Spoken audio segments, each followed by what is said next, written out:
जय माता दी दोस्तों, आप पर, आपके समस्त परिवार पर माँ भगवती की कृपा सदैव बनी रहे। आज की वीडियो में मैं आपसे बात करने वाली हूँ 2025 की शारदीय नवरात्रि के बारे में कि नवरात्रे कब से प्रारंभ होंगे, कब समाप्त होंगे, हमें कलश स्थापना कब करनी है, इस बार नवरात्रे कितने दिन के हैं और माता की सवारी कौन सी है और पूरा पूजा का महत्व, विधि, उपाय ज़रूर बताऊँगी। दोस्तों, जैसे कि आपको पता है कि नवरात्रि में माता के 9 स्वरूपों की पूजा की जाती है। देवी भागवत में कहा गया है माँ दुर्गा पूरे 9 दिनों तक पृथ्वी लोक पर ही रहती है, अपने भक्तों के पास, अपने भक्तों के घर में रहती है, उनकी सारी मनोकामना पूर्ण करती है और 9वीं तिथि पर वह अपने लोक यानी देवी लोक चली जाती है।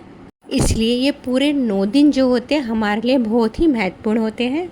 किसी भी प्रकार की मनोकामना हो, जो भक्त सच्चे मन से माता की पूजा अर्चना करता है तो विश्वास करिए माता उसकी सारी इच्छाएं पूर्ण करती हैं।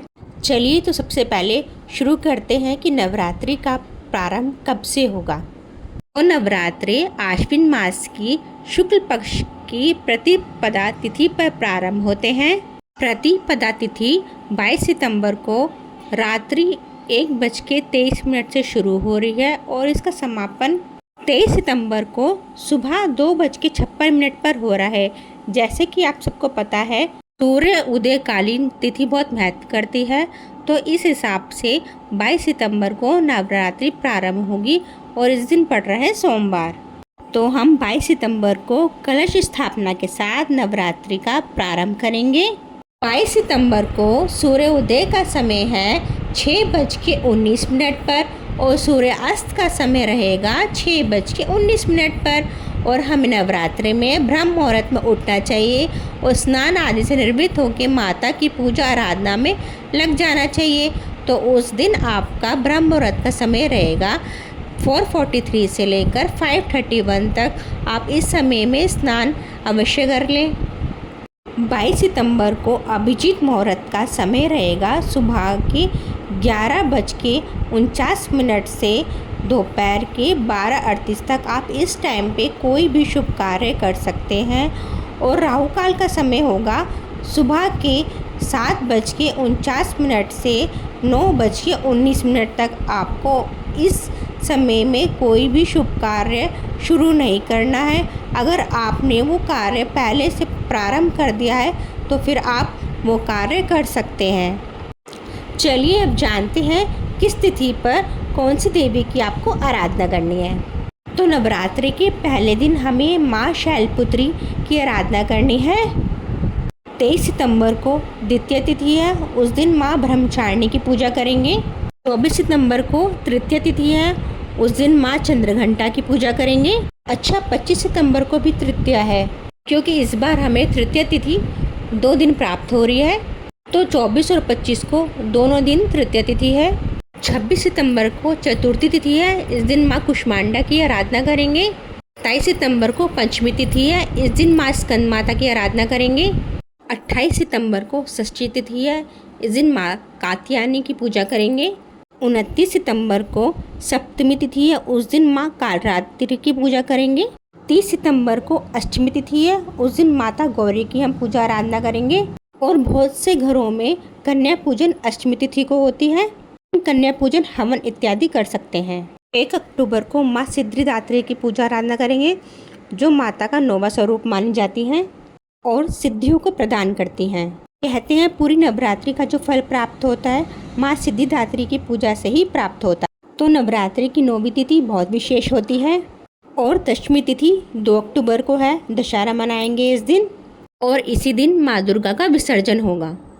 जैसे कई जगह पंडाल लगे होते हैं, माँ दुर्गा की स्थापना की जाती है, तो मिट्टी की मूर्ति स्थापित करके पूजा आराधना करते हैं। तो माँ दुर्गा का विसर्जन 2 अक्टूबर 2025 को किया जाएगा। और अब जानते हैं कलश स्थापना करने का शुभ मुहूर्त क्या है।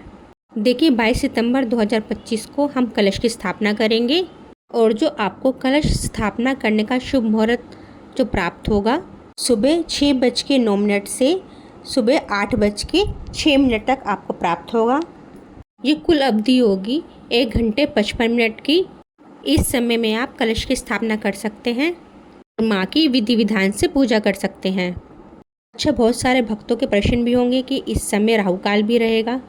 देखिए, अगर आप राहु काल से पहले अपनी पूजा शुरू कर देते हैं, जैसे कलश स्थापना 6:09 से है, आप उसी टाइम पे कलश स्थापना और माता की पूजा करना शुरू कर देते हैं तो आपको राहु काल का कोई दोष नहीं लगेगा। राहु काल में कोई भी शुभ काम शुरू नहीं करना है, कि मैंने आपको पहले बताया है। अगर आप पहले से कोई भी कार्य कर रहे हैं तो उसमें राहु काल नहीं माना जाएगा। ठीक है, तो कलश स्थापना करने के 2 मुहूर्त हैं।